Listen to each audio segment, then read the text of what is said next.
सर्द जनवरी की उस सुबह में हवाओं में एक अजीब सी बेचैनी घुली हुई थी।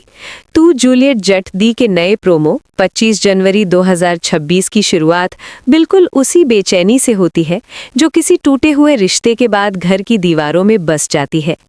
कैमरा धीरे धीरे उस सूने आंगन पर घूमता है जहां कभी हीर की हंसी गूंजती थी। आज वहां सिर्फ खामोशी है।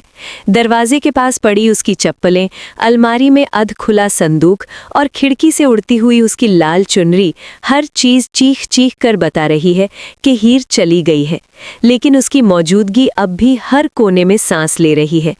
तभी स्क्रीन पर नवाब का चेहरा उभरता है, आंखों में गुस्सा, माथे पर शिकन और दिल में ऐसा तूफान जिसे वो किसी से कह नहीं पा रहा।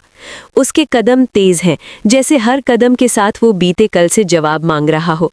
प्रोमो में अचानक कट आता है और दर्शक एक पुराने पुल पर पहुंच जाते हैं, वही पुल जहां कभी हीर और नवाब ने सपने देखे थे। कैमरा हीर के चेहरे पर रुकता है। वो बदली हुई लगती है, पहले से ज्यादा मजबूत, लेकिन आंखों के कोनों में दबी हुई पीड़ा साफ झलकती है। तभी पीछे से नवाब की आवाज गूंजती है, हीर, आखिर क्यों छोड़ा घर? ये सवाल सिर्फ सवाल नहीं है, ये आरोप भी है, दर्द भी है और टूटे हुए भरोसे की पुकार भी।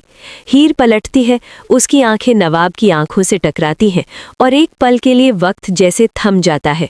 बैकग्राउंड में घड़ी की टिक टिक तेज हो जाती है, मानो हर सेकंड कोई नया राज उजागर होने वाला हो। नवाब का गुस्सा अब शब्दों में ढल जाता है। वो कहता है कि उसने हीर को हर सुख देने की कोशिश की, फिर भी उसने घर क्यों छोड़ा?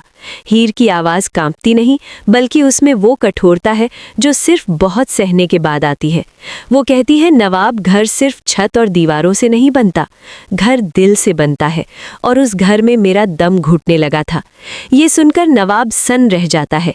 तभी प्रोमो में फ्लैशबैक की झलकियां दिखती हैं, सास के ताने, रिश्तेदारों की फुसफुसाहट, इज्जत के नाम पर लगाए गए सवाल और हर बार हीर का चुप रह जाना। एक सीन में हीर रात को अकेले रोती दिखती है, दूसरे में नवाब परिवार के सामने खामोश खड़ा है। दर्शक समझ जाते हैं कि हीर का जाना अचानक नहीं था, बल्कि हर दिन की चुप्पी ने उसे इस फैसले तक पहुंचाया। इसी बीच प्रोमो में कुछ रहस्यमयी चेहरे भी दिखाई देते हैं। कोई फोन पर कह रहा है, आज सब सच बाहर आ जाएगा, तो कोई दूर से नवाब और हीर को देख रहा है। शक की परछाइयां गहराने लगती हैं। नवाब अचानक सवाल दागता है, क्या तुम किसी और के लिए गई हो? ये सवाल हीर को अंदर तक हिला देता है। उसकी आंखों में आंसू नहीं, बल्कि आग है। वो जवाब देती है, अगर मैं किसी और के लिए गई होती तो आज तुम्हारे सामने खड़ी नहीं होती। ये जवाब नवाब के दिल को चीर देता है।